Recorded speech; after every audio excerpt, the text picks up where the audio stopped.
예, 오늘 본문 우리 데살로니가후서 2장 우리 6절부터 우리 11절 말씀을 중심으로 왜 거짓 것을 믿게 될까요? 라는 제목으로 함께 은혜 나누기를 원합니다. 사실 새해를 맞이해서 좀 희망차고 이렇게 또 하나님께 주신 약속을 붙잡고 좀 이런 이제 메시지가 나가야 되는데 이 데살로니가후서 이 부분이 어떤 면에서 굉장히 좀 우리를 또 긴장하게 만들고 또 신경을 좀 쓰게 만들고 조금 그런 면들이 있습니다. 그러나 사실은 우리가 현실을 직면할 때 앞으로 우리 시대가 어떻게 될 것을 조명하고 그 가운데서 우리 주맞을 준비를 잘하는 우리가 되기를 원합니다. 왜 거짓 것을 믿게 될까요?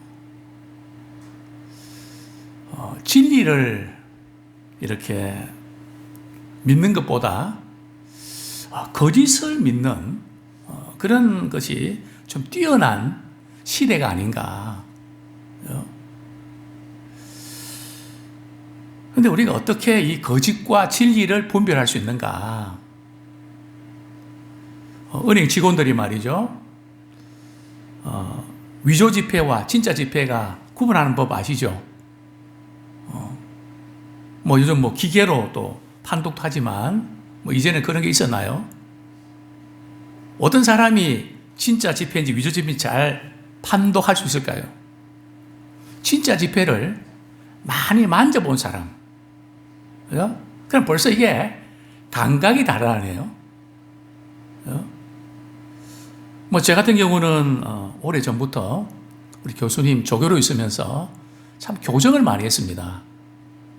한 40년간 했나요? 그러니까 책 출판하면서 뭔가 이렇게 말이죠. 따옴표, 마침표, 띄어쓰기, 이런 부분들이 그냥 읽으면 그냥 들어오거든요. 하도 이제 많이 했기 때문에 감지가 됩니다. 이게 좀 이상한데? 그래 찾아보면 진짜 이렇게 잘못됐거든요. 그래 많은 분들이 어떻게 목사님은 그런 걸 다 발견해내냐고. 그래서 그건 실력이 아니고 하다 보면 느껴지는 그런 분별이 생기는 거죠. 우리 영적인 부분도 마찬가지입니다. 계속해서 참 이 거짓것이 전 세계적으로 말이죠. 이렇게 보편화되고 있기 때문에 진실을 찾기가 참 어려운, 또 무엇보다도 지금 절대적인 가치가 무너지고 상대적인 어떤 그 가치를 우선시하는, 그렇기 때문에 더욱더 사실은 사람들이 심령이 공고하고 힘들게 살아갈 수밖에 없습니다. 절대적인 진리가 있어야만 우리가 마음 둘 곳이 있고 우리가 붙잡을 것이 있는데 이것도 아니고 저것도 아니고 그러니까 마음 둘 곳을 찾기 어려운 이런 시대에 살고 있는데요. 자, 바울은 데살로니가 교인들에게 이렇게 권면하고 있습니다. 데살로니가 후서 우리 2장 6절 말씀 같이 읽겠습니다.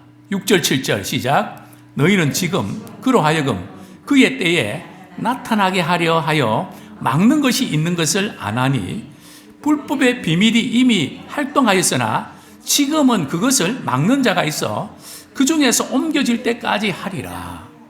사실 우리가 말씀을 이렇게 여러 번 이렇게 읽어서 우리가 대충 어떤 의미인지는 알지만 사실 이 말씀을 이렇게 분석을 하면 오늘 본문의 말씀을 이해하는 것이 결코 쉽지 않습니다. 불법의 비밀을 누가 막고 있는데 누가 막고 있다는 거지? 또 오늘 본문에 보면 막는 자가 있어 그 중에서 옮겨질 때까지 하리라. 뭐가 옮겨진다는 것이지? 참 이런 우리 의구심을 우리 갖게 되는데요.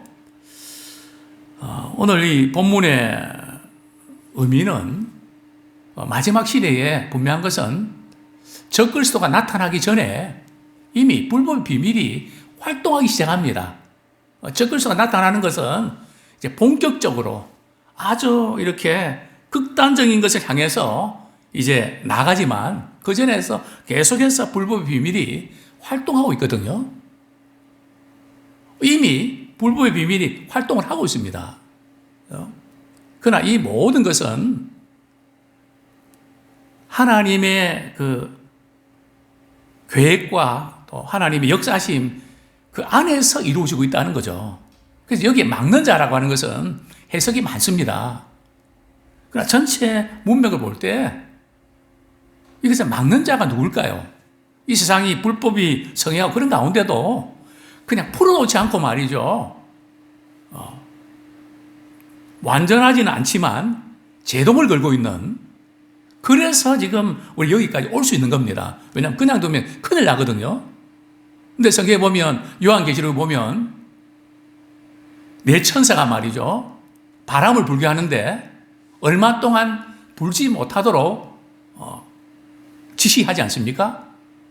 그러나 이제 그 기간을 정해놨는데 언젠가는 그 바람이 불어온단 말이죠. 그러면 역사적인 종말을 향해서 가게 되겠죠. 그 모든 것, 하나님께서 모든 것을 주관하신다는 거죠. 원수 마귀의 유혹과 불법과 이 모든 것도 뭐 그냥 원수 마귀가 일방적으로 다 그렇게 할 수 있는 게 아니고 하나님께서 허용하신 범위 내에서 이루어지는 겁니다. 예. 그래서 우리는 이런 시대적인 어려움이 있어도 우리는 소망을 갖고 기쁨을 갖는 것은 궁극적으로 하나님께서 일하시고 결국 믿는 자들에게는 우리 하나님 주시는 약속의 축복이기 때문에 우리는 기쁨과 소망을 잃지 않아야 됩니다. 항상 그 과정은 어렵지만 현실은 녹록지 않지만 그래서 우리 약속 붙잡고 믿음으로 살아내기를 소원합니다. 말세에 불법이 성행하겠지만 그것은 제한된 범위 안에서 이루어진다는 거죠. 또 하나님께서 그들이 마음껏 말이죠, 함부로 역사하지 못하도록 지금 막고 계신 겁니다. 언제까지요? 예수 그리스도께서 재림하실 때까지. 그때까지 불법의 비밀이 막 이렇게 활약을 하는데 이 막는 것이 말이죠, 어느 순간에 놓아버리는 경우가 있단 말이죠. 그럴 때에 적그리스도의 역사가 강하게 나타나죠. 그러나 우리가 걱정할 거 없는 것은 그리고 나서 바로 우리 주님이 재림하셔서 적그리스도를 진멸합니다. 그러니까 이 모든 일련의 과정들을 볼 때 왜 하나님께서 이런 불법을 성행하도록 그냥 두실까 하는 것을 우리는 이렇게 생각이 되는데요. 모든 것이 다 그들의 불법의 비밀들이 폐해지지만 한시적으로 하나님께서 허락하신 것뿐이라는 거죠. 이 불법의 비밀이라는 표현은 왜 썼을까요? 사람들이 눈에 띄지 않게 자꾸 퍼지고 확산되는 그 특징이 있다는 거죠. 자, 불법의 비밀의 이 특징이 있는데 먼저 우리 한번 본문 9절 한번 같이 읽겠습니다. 8절 9절 같이 읽겠습니다. 시작. 그때 불법한 자가 나타나리니 주 예수께서 그 입의 기운으로 그를 죽이시고 강림하여 나타나심으로 피하시리라. 악한 자의 나타남은 사탄의 활동을 따라 모든 능력과 표적과 거짓 기적과 10절까지요 불의의 모든 속임으로 멸망하는 자들에게 있으리니 이는 그들이 진리의 사랑을 받지 아니하여 구원함을 받지 못함이라. 막는 자가 있었는데, 그죠? 7절에 보면 그 중에서 옮겨질 때까지 이제 막고 있는데 일단 풀어놓으면 말이죠. 이제 그때 불법한 자, 적그리스도 나타난다는 거죠. 그죠? 그때 이제 예수님의 재림으로 그들을 멸하게 되는. 근데 이제 적그리스도의 그런 역할이나 적그리스도의 역사가 어떻게 진행되나 보면 먼저 9절에 보면 말이죠. 이 악한 자의 나타남은 적그리스도 나타남의 실체를 우리에게 보여주는데요. 그 악한 자의 그 실체가 어떻게 우리 진행되는가 하면 배후에 누구의 역사라고요? 사탄의 활동이다. 사탄의 역사가 불법의 배후에는 물론 인간의 거짓과 그런 어떤 범법 일부 있지만 이것을 이렇게 계속해서 부채질하는 그런 실체는 거짓말도 너무 그냥 이렇게 의도적으로 자주 하고 이러면 거짓의 아비가 사탄 아닙니까? 그럴 경우에는 사단이 계속 이렇게 부추기는 부채질하는 그래서 불의의 역사 배후에는 바로 사탄의 역사가 있다. 자, 그 다음에 이제 적그리스도는 그냥 예수 그리스도께서 기적을 행하신 것처럼 말이죠. 항상 능력과 표적과 기적을 동반한다는 겁니다. 능력과 표적과 거짓 기적과, 그죠? 여기 보면 거짓 기적. 자, 요한계시록 13장 13절 한번 보겠습니다. 요한계시록 13장 13절.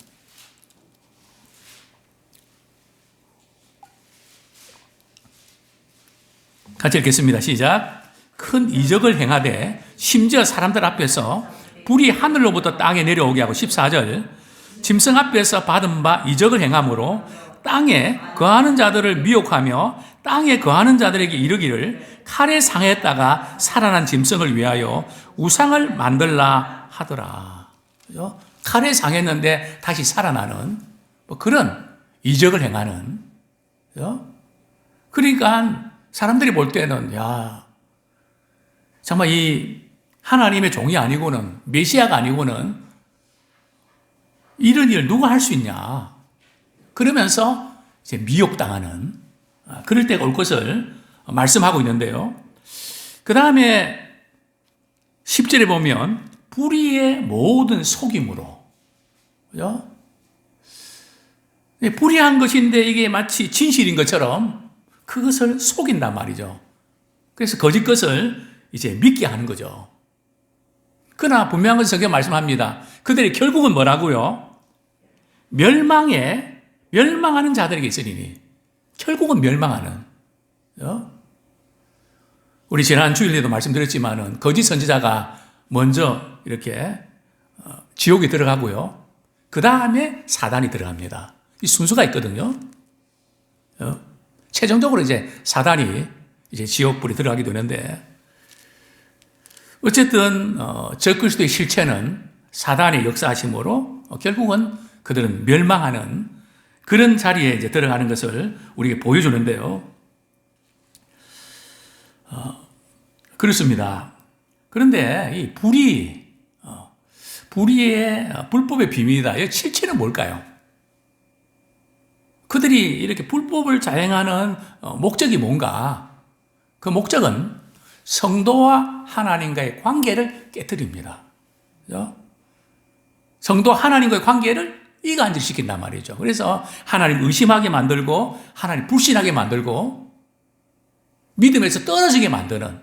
그래서 우리가 어떤 시험에 들고 어려운 일들이 생겨도 항상 우리는 어디에 초점 맞춰야 되는가 하면 하나님을 멀리하는 쪽에 가지 마시고 하나님을 가까이 하는 기회로만 삼으십시오.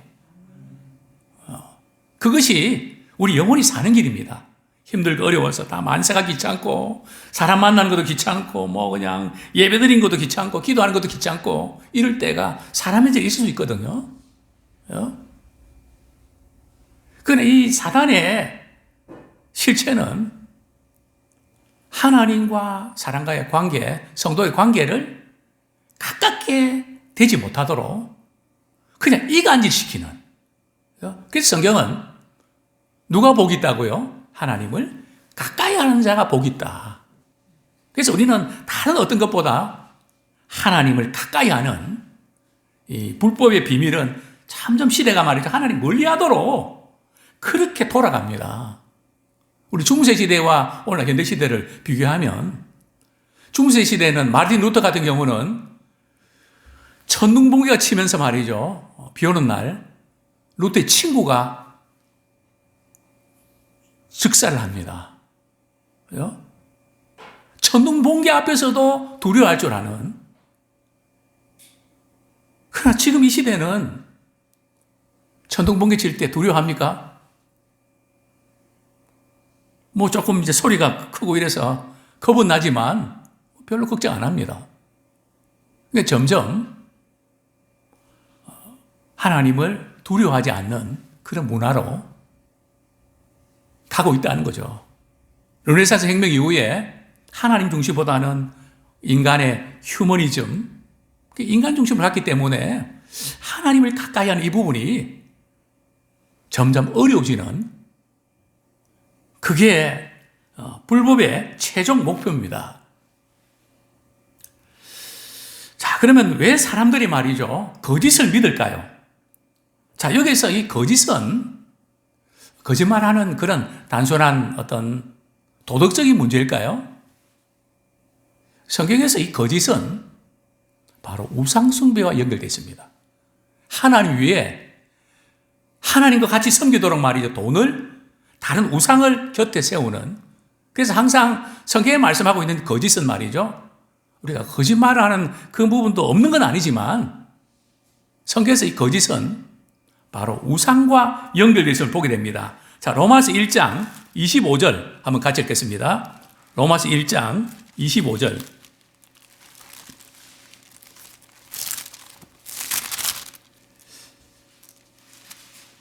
같이 한번 읽겠습니다. 시작. 이는 그들이 하나님의 진리를 거짓 것으로 바꾸어 피조물을 조물주보다 더 경배하고 섬김이라.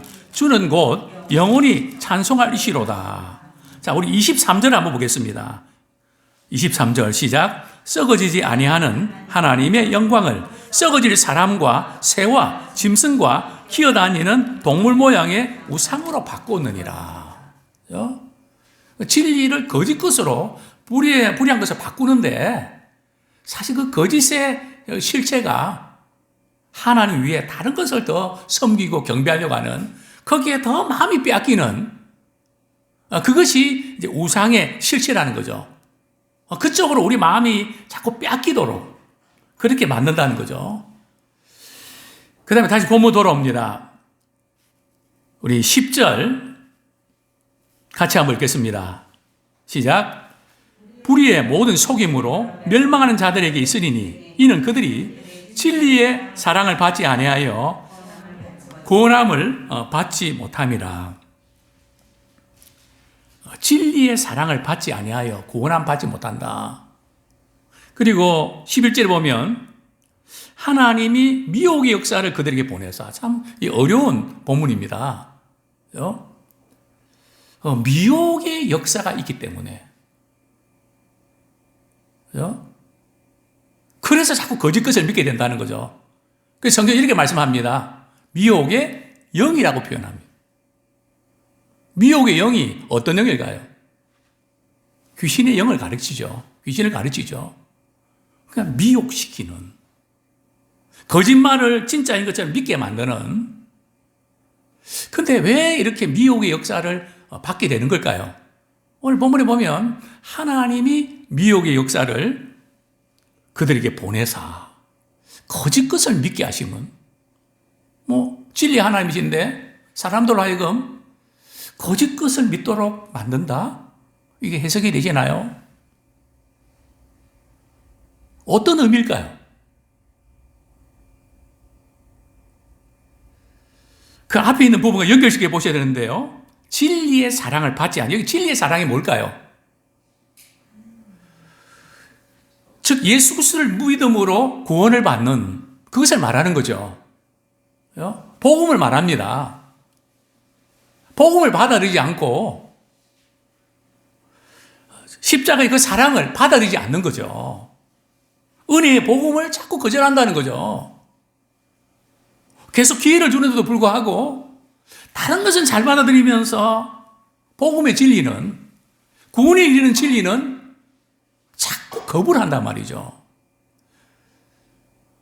이게 참 위험한 그런 부분인데요. 진리의 사랑을 받지 않는다는 것은 예수 그리스도를 영접하지 않는 것을 말합니다. 그래서 복음은 그 하나님이 우리를 향한 그 사랑을 그대로 받아들이고 믿으면 구원을 받게 되어 있습니다. 근데 사람들은 그 진리의 사랑을 그대로 안 받아들입니다. 계속 하나님께서 여러 사건들을 통해서 자, 이제는 복음의 진리를 받아들이라 기회를 주는데도 계속 그것을 거부한단 말이죠. 복음의 진리를 거부하면 어떤 일이 날까요? 거부하는 걸 끝나는 걸까요? 사람의 영혼은 말이죠. 진리를 마음속에 받아들이지 아니하면 그 마음이 거짓 것으로 차게 됩니다. 거짓을 받아들이게 있다는 거죠. 거짓 것을 믿게 돼 있다는 거죠. 그러니까 우리가 참 너무나 감사한 것은 진리의 하나님, 진리의 말씀을 우리가 대할 수 있다는 것이 얼마나 감사한지 모릅니다. 세상에 수많은 종교와 사상들이 있지만 예수님만이 길이요 진리요 생명인데 나름대로 다 진리라고 하지만 사실은 진리가 아닌 그것을 믿는 종교들이 사상들이 얼마나 많습니까? 그래서 진리를 계속 주는데도 불구하고 그것을 안 받아들이잖아요. 그럼 어떻게 되는가 하면 거짓 것을 믿게 됩니다. 미혹의 역사가 나타나는 거죠. 그러니까 하나님께서 그냥 진리를 좋아하고 이런데 말이죠. 너 안 되겠네. 내가 미혹의 영을 역사해서 너 거짓 것을 믿게 할 거야. 그게 아닙니다. 성경 그렇게 해서는 큰일 나거든요. 본문을 보면 그런 것 같던데 그게 아니고 우리 하나님께서는 계속 불의를 고집하고 진리에서 멀어질 때 그냥 그대로 두신다는 겁니다. 이런 거 있죠. 부모가 자녀들을 이렇게 교훈하고 때리고 해도 뭐 어떤 방법도 통하지 않을 때 뭐라고 이야기합니까? 그래, 네 인생은 네가 책임지고 네가 하고 싶은 데 해봐. 그게 로마서에 나오지 않습니까? 우리 로마서 1장 말씀 같이 한번 읽겠습니다. 이게 참 무서운 거죠. 야단치고 잔소리하고 막 이럴 때 사실 그게 참 감사한 일이고 좋은 일인데 이런 일들이 일어날 수 있죠. 로마서 1장 28절 같이 읽겠습니다. 시작. 또한 그들이 마음에 하나님 두기를 싫어하며 하나님께서 그들을 그 상실한 마음대로 내버려 두사 합당하지 못한 일을 하게 하셨으니 여기 보면 하나님이 내버려 두사 그걸 막지 않고 말이죠. 잘못된 길을 때 우리 징계하고 깨닫게 하지 않고 그래 네가 한번 하고 싶은 데 한번 해봐. 그죠? 하나님께서 노타치 않은 그냥 상실한 마음대로 말이죠. 그래서 우리가 마음 상할 때 잘하셔야 됩니다. 그죠? 왜냐하면 사단은 말이죠. 우리가 마음이 상할 때, 마음이 상심할 때 애따 모르겠다. 그동안 붙잡았던 믿음의 줄, 기도의 줄, 은혜의 줄 놓치고 말이죠. 막 그런 가운데 우리는 막 공격을 받아서 넘어질 때도 종종 있지 않습니까? 그래서 하나님께서 이 상실한 마음대로 그걸 내버려 두시는. 그래서 거짓 것을 믿게 되는. 진리로 마음을 채워야 되는데 진리를 자꾸 거부하니까 그죠? 거짓 것을 믿게 되는 그죠? 그 지경까지 간다는 겁니다. 하나님의 의도적으로 그렇게 하시는 것이 아니라 하나님께서 그 부분을 아무리 해도 안 받으니 저는 그 표현을 하나님의 대단하다고 표현합니다. 하나님 오래 참으시지만 대단한 게 있거든요. 이제 말씀을 정리하겠습니다. 세 번째는 우리 다시 본문 돌아갑니다. 그들이 진리를 믿지 않고 불의를 좋아하는 자들로 하여금 심판을 받게 하려 하심이라. 왜 사람들이 거짓을 믿는가 하면 불의를 좋아하기 때문에. 진리에 대해서 알고 싶다고 하지만 말씀은 그렇지만 내가 하고 싶은 대로 해버리는. 그죠?